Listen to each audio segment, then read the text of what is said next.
Hello, welcome to what is going to be for me a really bizarre episode of EHO Knows. It's going to go into the murky land of the beautician. And for me, old white guy, just it's a different land. But what we're looking at, all the health implications of the industry and how that's impacting environmental health officers. And so I've got Tanya Morrison with me today, and she's just written this awesome review of not just how it's done or not done in Australia, but around the world and in Australia. And so for our Australian listeners, this is an outsider looking at what's happening here, looking at the good and the bad and the ugly, but also a review of what's happening around the world. And so, tell us about Tanya. Who are you? And yeah, welcome to EHO Knows. Awesome. Thanks, Shane. Look, I've been an environmental health officer now into my 15th year and working in local government as we all do, most of us. And I've also had the privilege of running the New Zealand Institute of Environmental Health for over the last 5 years. So yeah, look, getting into this kind of space, there's different names for it. We in New Zealand, I've called it at least the appearance industries. I know in Australia sometimes it's called the skin pen or beauty therapy. America might call it body art. But, we're talking about kind of the tattooists, skin piercers, beauty therapists. Look, what just led me to do a lot of work in this space, to be honest, was just experiences in local government where we were just updating some of our local bylaws. And it just became really interesting space going, this doesn't seem to be evenly applied in terms of legislation. Like, what's actually going on out here? So yeah, look, it took me about 3 or so years to do my first research report and publication, which I released about a year ago, May last year. And that was really looking at the New Zealand landscape. And that led to some conversations with our then health minister and government as well. And then it's funny that it took me about 3 years to write the first document, and then I had to do the second one in about 6 weeks' time. And the 6 week one, even though I then a bit of peer review and tidying up, we released that in October last year. And that's the one that then looked at more of the international landscape. And it's just fascinating, especially from an environmental health perspective, what's happening in Australia and around the world as well. It's a really evolving and complex topic. Yeah. Okay. So that's a really good teaser. You're going to have to wait to the end of the episodes to get the summary as to all of that. So what we'll do is we'll actually just start with the ugly side of the industry. What's the problems? Like, why should we care? Yeah, look, it's a really good question because, these days, let's say body art and, people's appearance is so important to everyone. We all want to look good. We all want to feel good.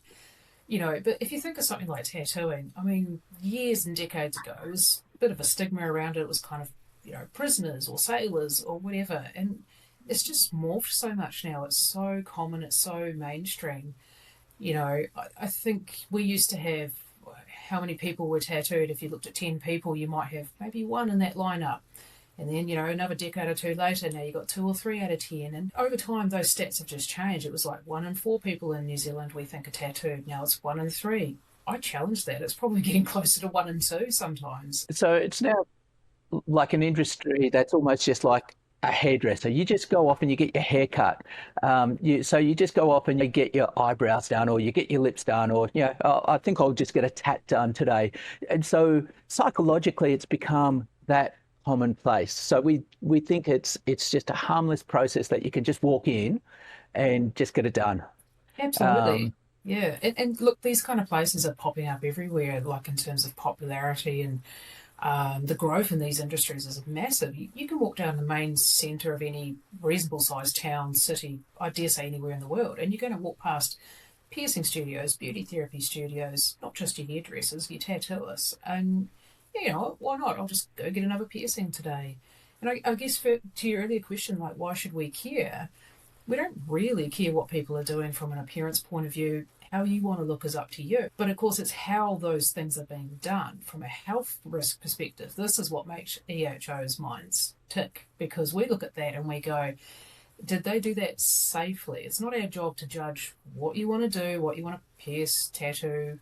Can't even judge if somebody can draw properly and do a good tattoo artistically. It's about, yeah, but did they do it safely? Because the ugly side of this is we are seeing an increase in when it goes wrong, and horror stories are hitting the media. And some data and some research is saying, look, this is actually costing our health system, and it's not just here. It's, any country is facing the exact same problems at the moment. So if something does go wrong, what's it look like? That's a bad pun, but Yeah. what's the spectrum of if they get it wrong, this is the consequence?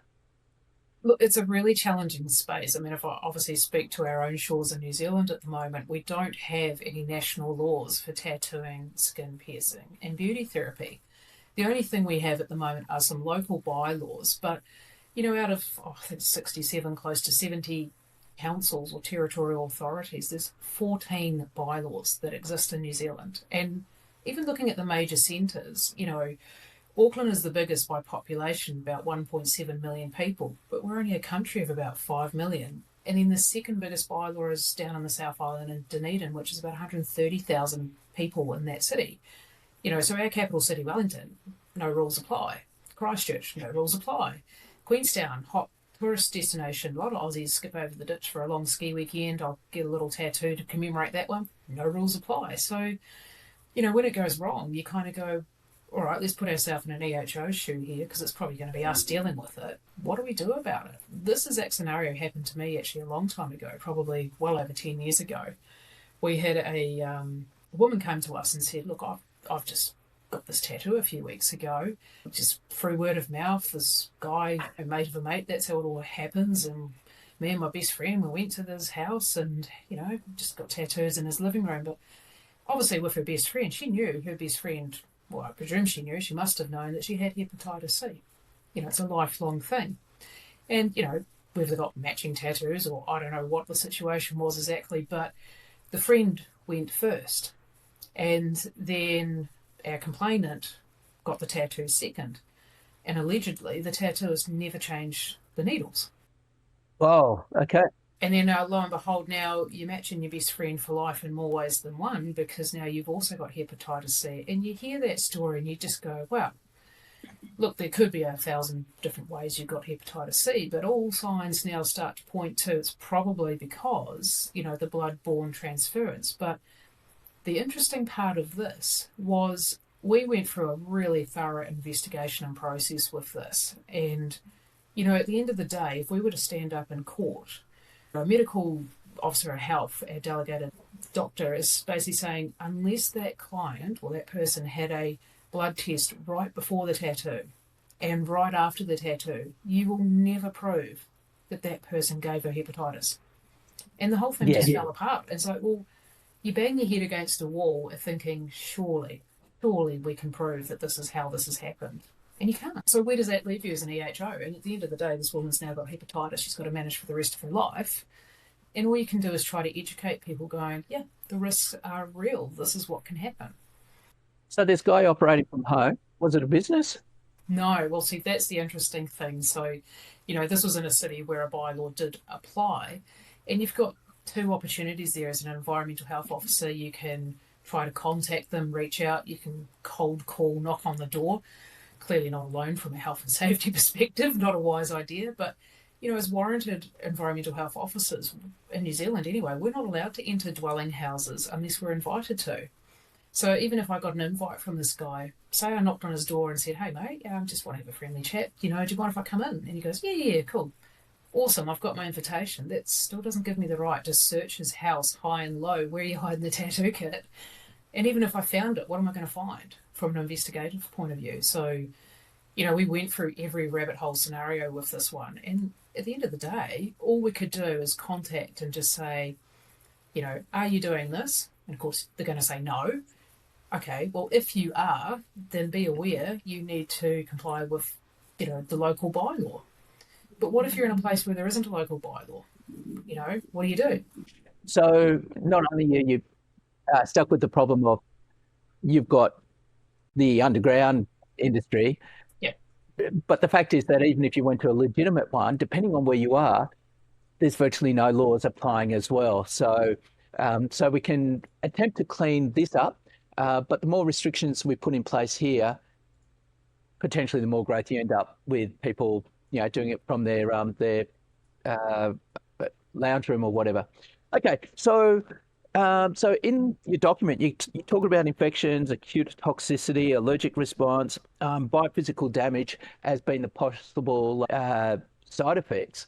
Um, but just after that, you then talk about this UK study, and it was uh, 2008, but 10,000 people surveyed.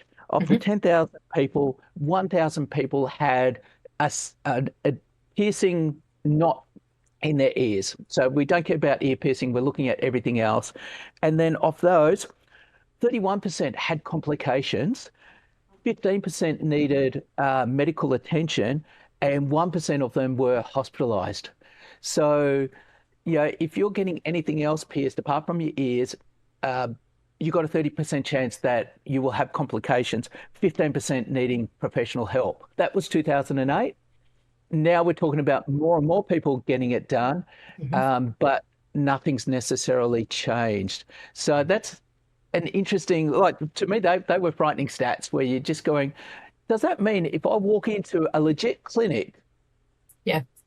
I've got a 30% chance that they're going to botch it in some way? They're going to do something wrong Mm. and I'm going to be suffering because of it. Yeah, and I guess what is a legit clinic? Because just because you're on the main street or you've got, really nicely decked out premises, looks very professional, very clinical, especially in New Zealand at the moment, you could be located somewhere where that's all very well and good and you might be a good operator. But actually, no rules apply. No one's coming in. You don't have to be registered or licensed. You're not getting inspected. No one's holding you to account except yourself. And so, yeah, those health risks could happen. We have horror stories. You see social media giveth, social media taketh. It's people put all sorts of things on social media, and the reality is, New Zealand here we've got Trade Me. I guess it's your equivalent of eBay to an extent, but you can jump online, and I think this is actually in my first report that there was an 84-piece piercing kit you could buy for like 13.99. I'm like, Seriously. it's like you've got to be kidding me. I mean, it's probably going to cost me more in shipping to get it here. And a full tattoo kit, like the tattoo handpiece and everything like that, was under $40. And you can literally buy that online. Tattoo it can be a little bit harder to get a hold of. They have put a little bit of regulation into trying to stop that. But you watch a few YouTube videos, and how hard could it be? And unfortunately, that's what's happening. I remember years ago I'm going to say busted, but the role of an EHO. EHO, we don't go looking for this, but it came across my desk of this woman advertising on Facebook these tattoos, and that's what she'd done. She'd got a hold of a kit, she'd watched a few videos, and away we go. And just through word of mouth, it was just kind of like, oh, who wants to get some tattoos? I'm learning to do tattoos. You want a tattoo? Doing it from home. And we went and visited her, and that's fine. And, how she was sterilising her needles was literally boiling them in a pot on the stove in the kitchen. And we just went, you've got to be kidding me. So, you've got to take an educated approach because, without any bylaws in New Zealand, we've got our Health Act, which was made in the 50s. It's 1956. And I know in Australia there's a lot of old public health acts as well.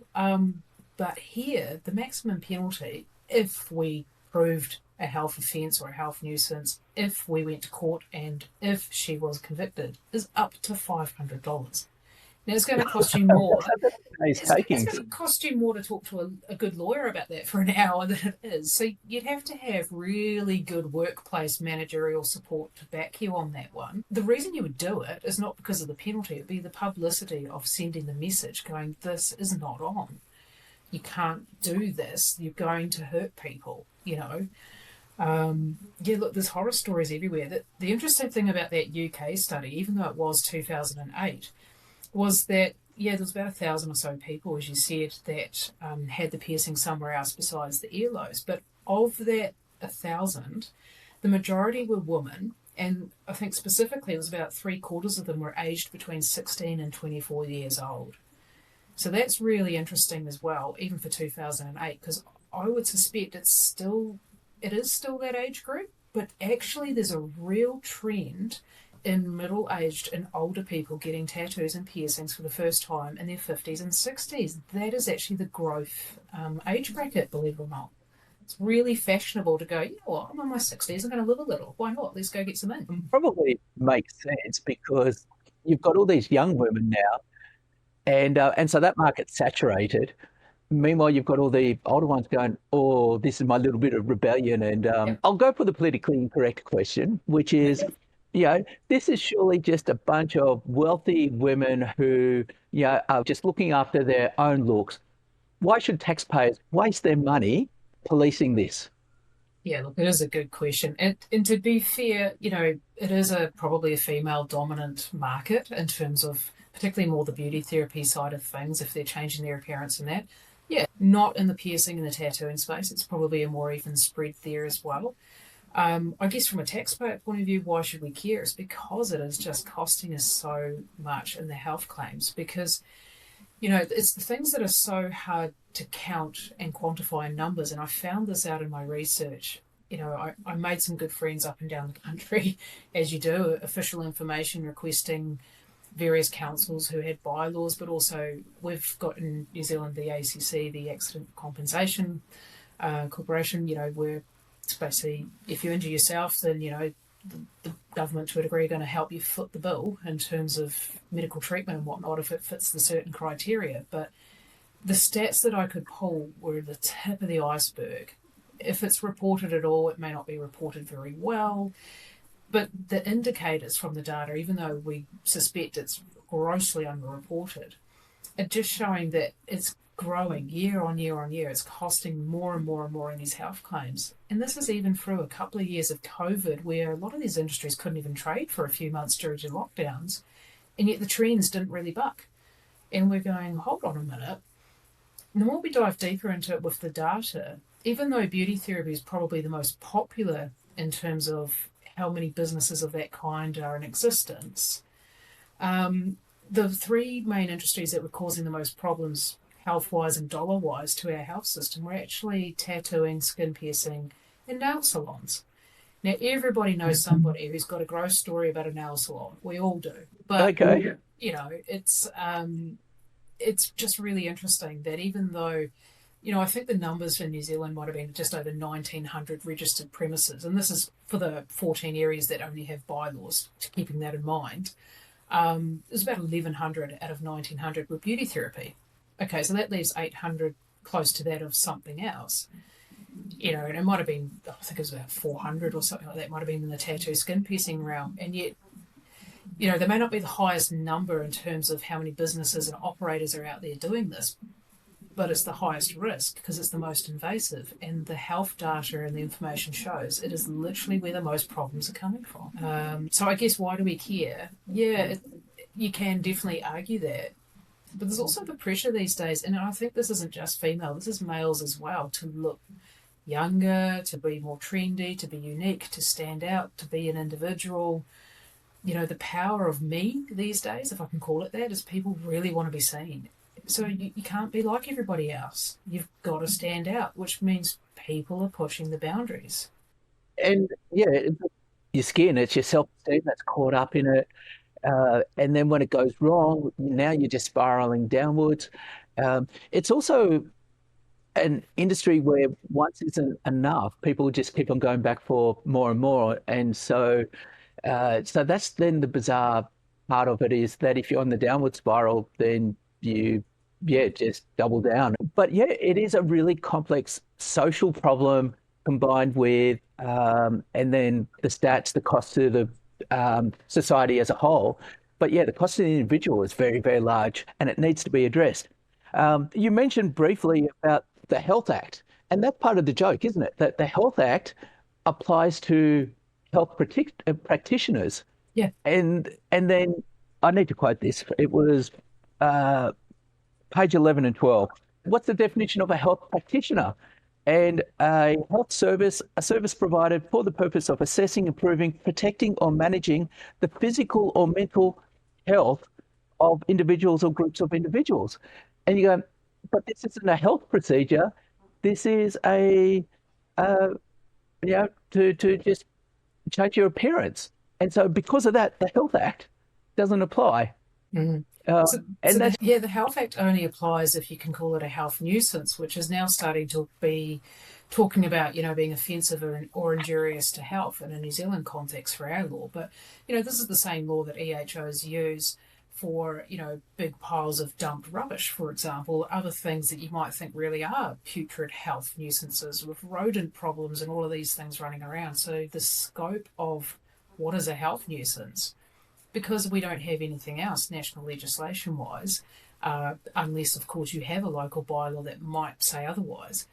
If you don't, you're relying on the Health Act. And, it's made with the intent or the purpose of protecting and promoting health, but was it really written for appearance industries? You're going to have to try and apply it, appearance industries, to the Health Act, but it's probably more targeted at the pools of water that might attract the mozzies or, the rodents or the putrid rubbish again. It's those kind of health nuisances that it's really been written for back in the 50s. Yeah, look, the other interesting space here is the medical space, as you said, because there's another piece of legislation in New Zealand called the Health Practitioners Competency Assurance Act 2003. And that's the one that's got like our medical council and midwifery council, the nursing boards and physios and podiatrists and all those medical things under it. And, we know that there are some, industry groups out there, within New Zealand and things like that. And there's individuals, I'm sure, too, who think, well, why don't we just put these groups under that piece of legislation? And through the second research report, we really dived into that because we're thinking, what? At the end of the day, what we actually just want is some sort of an even playing field, minimum standards across the board. Don't really care where it sits to a degree, but the more we looked at it, we're like, the difference is anything under that act, you're a patient. Now, if you went and got a tattoo, do you call yourself a patient? You don't. You call yourself a client or a customer or a consumer, maybe. The only context, and it's really the minority here, that you might call yourself a patient for a tattoo.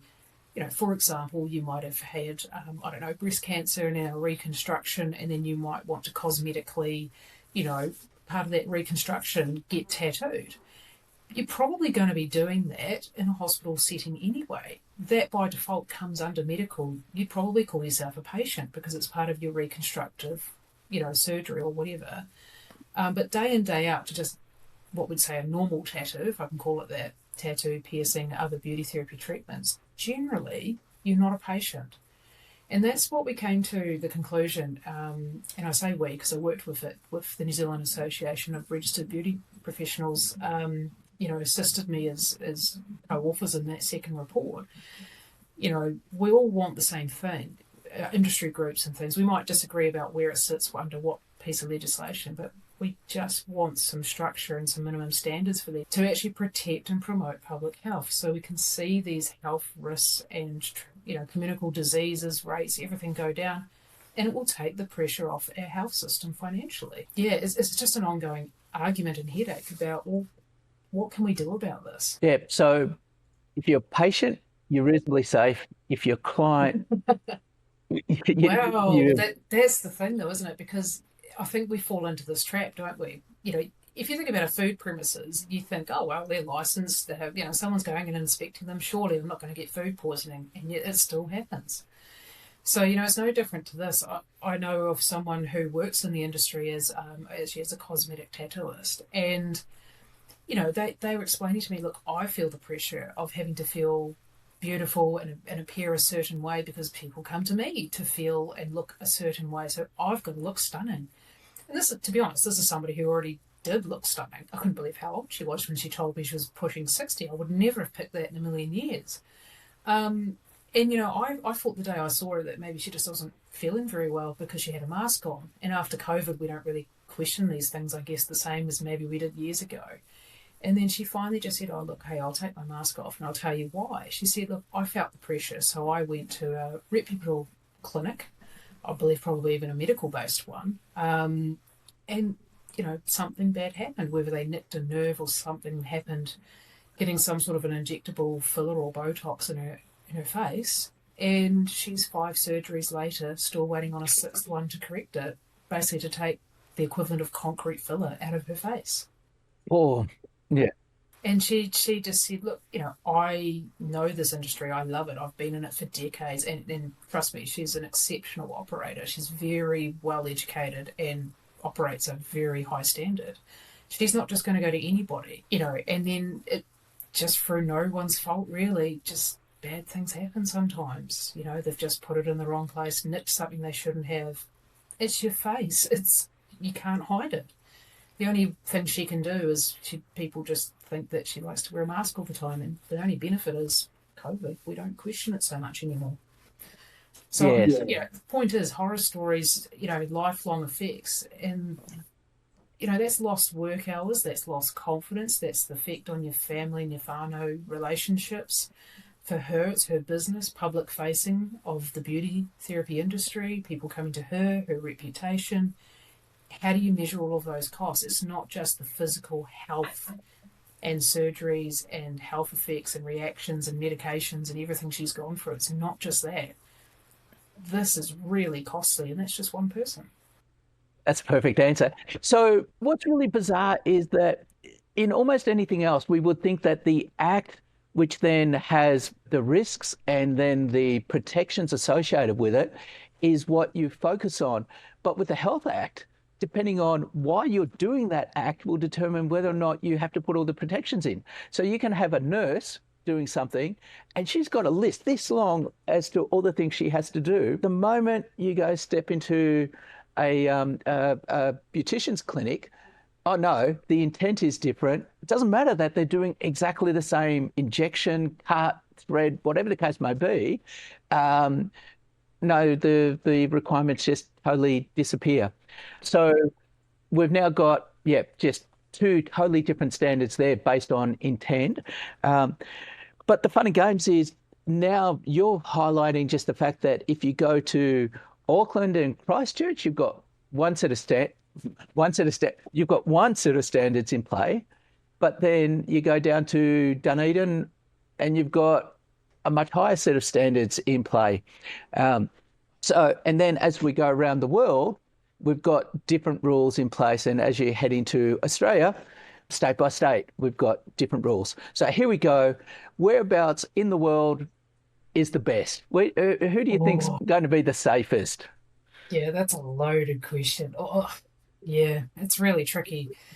I've been privileged in At doing. this stage, we go, all opinions here of non-medical advice, and please consult your blah, blah, blah, blah before you do it. Yeah, But who do you think's ahead of the game? yeah, look, it's really interesting because I guess through this research and just having such an interest in this field, I've tried to upskill myself. I've done qualifications on this in New Zealand. I've done training in Australia. I went to America last year, did a 2-day intensive body art course with the American Institute of Environmental Health, their association. And, I was blown away by what America are doing. But they're doing that from, it's NEHA, the National Environmental Health Association over there, working with industry, writing a body art code, training health inspectors, EHOs over there. But state by state in America, especially at the moment, very turbulent, it's not saying that they're any different to us, that actually there's not national legislation over there. There's not even state by state legislation. They're battling on the same scale as little old New Zealand is in terms of piecemeal legislation approach. Their concept, their training and working with industry is really ahead of the game. From the research I've done, I think UK is really good in the aesthetics kind of beauty therapy realm. There's some really good work going on over there. I think New Zealand and Australia are, as usual, close cousins. We're not that far apart. State by state in Australia differs quite significantly, as it does location around New Zealand, as you pointed out. It changes depending where you go. So you literally cross the border, whether we're talking state by state in Australia or city boundaries, say, in New Zealand, all bets are off and you've got to figure out again, well, hold on, what's the rules now? What's the playing field's just shifted again? Can I do this here? Can I not do this here? Is anybody going to check me? What do we do? It's just really interesting. I couldn't hand on heart say there's one place in the world that I think is really knocking it out of the park. Everyone is just struggling with how do we approach this? Okay, worst in the world. Oh, I haven't travelled that much the world and I haven't researched everywhere in the world, but you do hear horror stories, but it's not so much that a location is bad. Bad things can happen anywhere. I guess that's a really good way of dodging the answer to that question. But on the other hand, I mean, going to America actually really opened my eyes. It doesn't matter if I'm sitting right here in the middle of America right now, hearing about all this. I get a tattoo in America. It's actually as risky as getting one in New Zealand or anywhere else in the world, because the process of what you're doing is actually the same. So I come back to, it's probably more who cares more about it from a government point of view than others to try and put some framework in place. And to be fair, and I really strongly say with confidence that our industries here in New Zealand, and it's the same around the world, this is not what it used to be decades ago when it was like tattoos for prisoners and sailors and things like that. This is reputable professions now. You take pride in calling yourself a tattooist, a beauty therapist, a skin piercer. I'm not saying that's everybody, but in my experience, the vast majority, especially in New Zealand, they go to Polytech or whatever, they get skilled up. They're part of their professional institutes, if any exist. They want to do the right thing. They care about it. They're not trying to be cowboys. It's like anything. It is the minority. But the minority are causing us a huge problem. But the majority are actually, from a self-regulation point of view to a degree, are trying their best. They're just not held to account. I think that's the frustrating part. You can have the best intention, but if you don't know what you don't know, bad things can still happen. Okay, so let's go with a drunken tattoo in Thailand or Bali, something like that. Um, how comparable are the risks? I think with these industries, and I could probably say this the most about tattooing, just because of how invasive it is, good's not cheap, cheap's not good. So I think Oh, I think it's yeah. true. Like, I mean, a good tattoo artist, worth the grain of salt, is going to be having a waiting list to get into them a mile long. Like, you're not just going to walk in and say, well, let's do it now. They're probably going to make you wait weeks or even months. I've heard of some tattooers, you've got to wait a couple of years to get in, and it may not even be, you're not even getting your whole back done. You're just getting something you might be in and out in an hour or two. So good's not cheap, cheap's not good. If you can just walk in the same day and get something, that it can say a lot about the place and how busy they are. I mean, it's in these industries, it's the quality of your work as well. Now, EHOs, we don't get to judge that, whether you think it looks like a god awful tattoo or not, whether you can colour in the lines or not. But the reality is, you're not going to have the same client base, reputation, and everything else. And chances are, if you haven't got the skill to actually apply it properly artistically, you may not have the skill to do it safely either. Yeah, it's a real sliding scale. So I think when you look at some of these other places in the world where you do hear that, oh, I'll just pop over to this place and I'm just in Thailand and I just got this done. Was it cheap? You hear that with cosmetic surgery, don't you? Like, it's just jump over to, I don't know, Mexico or go to Thailand and just get this done. And then how many times do you watch TV shows like Botched and you feel that these cosmetic surgeons have got their hands full? Good's not cheap. Cheap's not good. Yeah. Which then, getting back to your story about the one in the lounge room, Yeah. you fly into a place, you want something done. Oh no, come back in 3 weeks' time. I'm not going to be here in 3 weeks' time. But there's this guy who's doing awesome tattoos in his lounge room, and we can get that done straight away. Yeah. Or you're drunk and you're going, hey, let's get a tattoo done now. And so that's the problem with the industry is, yes, it's one thing to say the expensive are good, but the truth is so many people, we want it done now. And so everything, you have to lift the entire industry up. Yeah. Okay, so I'm going to be really, really mean to you.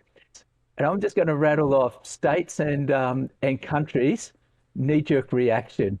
Are you up for it? Oh, this is going to test my knowledge of particularly the States if we're talking Australia and things like that. Okay. I'll try my best. And then you can have the disclaimer of, oh, sorry, I got my states mixed up, or I totally forgot about what they did. Okay, so here we go. Let's pick on Australia's favourite state to be picked on, Tasmania. From the top of my head, I'm going to go for, I don't want to put a number, but I don't feel like they've actually got regulations in place over the line. It's still a little in draft, so it's a little. Oh, so there's zero? Well, no, they're very close to it. I don't know enough about how they self-regulate or anything like that, but I think they've got to be down there because they just don't have the same as the other states do, framework wise. They've got public health acts, but not, specific things. Okay. New South Wales. Ooh, yeah, you are putting me on the spot today, aren't you? um, we're only sure. You know what? I'm going to give New South Wales probably a higher mark there because they've definitely got some stuff there. But they are one of the funny ones of three states in Australia to me. I mean, I found this funny as an outsider when I read the legislation. I think it's New South Wales, Queensland, it must be South Australia, I think it's the other one. The legislation around tattooing is so heavily focused on the criminal affiliations and gang and stuff like that. I'm a complete outsider. I was researching all this going, what is going on in these states? And yeah, I read it as I'm like, well, awesome, you guys have got some framework and, legislation for tattooing. So automatically you think I'm going to give you a high score for that. But it's not public health based. It's basically, it's all about, we want to know if you're affiliated gangs, and it's very police presence. And I can't remember which state it was. Somebody was almost like, we're going to go in there and we can do raids on you. And I'm going, oh, cool, awesome. What's this got to do with public health? I'm struggling to put the dots together here, but Okay, so New South Wales tattoo laws. Do you keep drugs on the premises? Do you yeah, keep more than $10,000 worth of cash on the premises? Do you yeah, keep guns on the premises? yeah. Where can we find them? I was confused, but I mean, I know probably a predominantly Australian audience is going to heavily correct me here, but I just don't know enough about it. But reading it as an outsider, and I'm reading it obviously with trying to understand what is the public health framework here, protecting health and, prevent communicable disease transference and all these things. My head is firmly in that space. And then I read this going, wait, what? What? Wait, what's going on in these tattoo parlors? It's really interesting. So I live in Baulkham Hills, middle class, and a tattoo parlor opened up, I think, about 15 years ago, and within months we had two drive-by shootings, and you're just going, is this because this is a tattoo parlor that's been opened by a rival bikie gang and they're just trying to take out the opposition, in which case, nick off, we don't want you here? Or is this a legit tattoo parlor where the bikie gangs are going, we don't want you here, we're going to shoot at you a couple of times, in which case they need protection and looking after. So it was just really, really funny that we had this tattoo parlor in a suburb where we've never had any problems at all, and then we suddenly have two drive-by shootings. So, And yeah, you're I like, can. who cares about the tattoo all of a sudden, right? Like, that's not your problem here. So, So, yeah, yeah, so psychologically, New South Wales tattoo parlors equals gang warfare. So I can understand where the maybe. laws come from. Yeah. Yeah. Okay, Queensland. Well, I mean, Queensland are in the same boat with having the interesting thing around the tattooing side of things. I did quite like, actually, I will actually go back and kind of rephrase a little bit with Tasmania, but Queensland and Tasmania a little bit in this boat. I think they had some really good stuff around staff training elements in their frameworks. And I really liked Queensland. I think they were getting a bit more into like infection control qualifications and stuff. So I quite rate Queensland's one. I thought that was quite good. Yeah, Actually, yeah, you mentioned something there that was in the report, and I forgot to put it in the notes for this. But the joke is that, you talk about what are the problems, and you're going, okay, there's sterilisation, and there's a lot of focus on, sterilisation or single use or whatever. But the truth is, one of the biggest factors as to whether or not it's successful or complications is post-op. It's wound care that mm, happens by the client because they're not a patient. And if they don't do nothing, then they'll have complications. But if they do proper wound care, they won't have complications.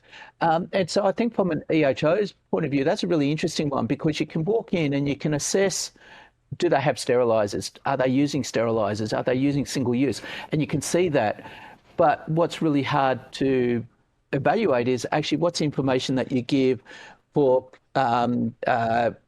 care afterwards, and yet it's one of the biggest factors for success or failure. So throwing that one in. Any other comments on like how can, as an EHO, how can you assess whether or not they're yeah. going to actually do good, yeah, training of the client, equipping, whatever? Yeah, look, I mean, different states, every state in Australia, from what I could tell, again, as an outsider, is just approaching it a little bit differently. And different's not bad, it's just different. There's so many different ways you can look at this. I liked, South Australia looked at it from a HACCP point of view, which is very food safety based. We think of HACCP, your hazardous analysis, critical control point stuff, and it's very risk based. You hear it about it all the time in food safety programs, but they were really challenging. Let's think about it from a risk perspective. And, Western Australia were doing the same thing. They're looking at different categories of risk, is this critical to non-critical and what's in between. I think the risk-based thinking approach, and even bringing it back to New Zealand bylaws, there's only 14 of them at the moment. I know of at least 4 or 5 other councils in New Zealand that are wanting to put bylaws in, like right now, looking at it, just going, how hard is this, the rigmarole of getting it through? But they're definitely thinking about it. But risk-based is a really good way to look at it, especially here in New Zealand. Like, our food aid laws changed 8-9 years ago, and it all went risk-based. New Zealand food safety worldwide has got a pretty good reputation. Risk-based is how a lot of legislation is being written these days. The downside to that is kind of sometimes quite a prescriptive approach can be really prohibitive. If you say that you have to do something in a certain way, it cracks me up a bit with the research. If I can give an example to highlight the point of a glass bead sterilizer that you might see in, let's say, a beauty therapy clinic, it's like little 100,000 size tiny little glass beads at like 250 degrees. Like, you don't put your finger in that one. And you might just, put a pair of tweezers in there after you've cleaned them, whatever else, to, disinfect/sterilise them, I guess. But, I'm reading bylaws up and down the country, New Zealand, that are saying, well, you need to make sure it's 250 degrees and that the cycle needs to run for either 4 or 5 minutes for it to be effective to do anything. And I'm going, when was the last time I saw a thermometer in a beauty therapy salon? Like, ever. Yeah.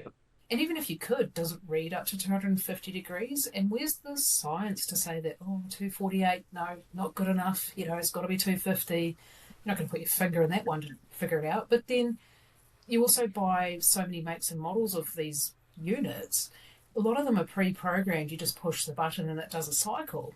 And the cycle's like 20 seconds long. So what are you supposed to do? Like, hit the button 12 times? Because if you read the bylaw and it says you must put it in for 250 degrees at 4 minutes, but the piece of equipment that's sitting in front of you, you have no idea how hot those glass beads are. You don't have a thermometer. And unless you're going to run that cycle 10 or 12 times, like, you've just made a mockery of your own bylaw. So how about you look at the risk and just go, well, what are we trying to achieve here with a pair of tweezers? I'm not saying this is surgical hospital equipment. It's quite different scale. We're talking about things like a pair of tweezers potentially. Yes, they need to be cleaned and disinfected and treated properly. But, let's put a bit of a what's the risk here. I'd be less worried about that. I want to make sure it's a clean, single-use, sterile needle before I get a piercing. That's what I want to know. That's more invasive, no offence, than the tweezers. Yes. But it's just an example of how it's been approached so differently, and the way you think about it is, well, maybe the risk-based approach is the answer here, but the problem with some bylaws being that prescriptive is you've shot yourself in the foot. How do you enforce that? You can't. So it makes a mockery of it. This is a part of the problem.